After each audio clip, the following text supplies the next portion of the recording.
ज्येष्ठ नगरसेवक नार्वेकर सर आपल्याबरोबर आहेत. आपण त्यांना विचारूया. त्यांनी खरं तर आज महापौर पदाची सर शपथ घेण्याच्या आधीच तुम्ही एक विषय खरं तर काढला होता, तो पार्किंगचा विषय होता.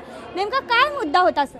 आज कसं आहे, जर तुम्ही बघितलं तर ह्या सभागृहात उपस्थित प्रत्येक भारतीय जनता पार्टीच्या नगरसेवकाच्या मनात आपण मुंबईला कसं चांगलं बनवावं, गेले 40 वर्षाची उणी विकासाची ही कशी भरून काढायची, हीच भावना, हीच भूमिका आहे आणि प्रत्येकाच्या मनात उत्साह आहे.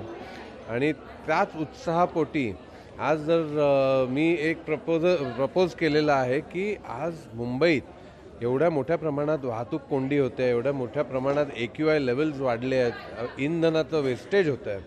तर ज्या रीतीने आज इतर आंतरराष्ट्रीय दर्जाचे शहर आहेत, मग ते सिंगापूर असो किंवा ॲम्स्टरडॅम असो किंवा इतर कोणतेही शहर जिथे कंजेशन टॅक्स आखला जातो, लोकांना पब्लिक ट्रान्सपोर्ट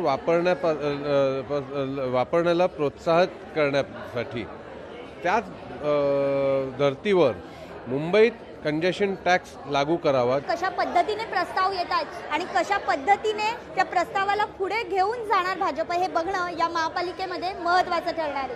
व्हिडिओ जर्नलिस्ट विनीतसह मी भाग्यश्री प्रधानाचार्य, लोकशाही न्यूज, मुंबई.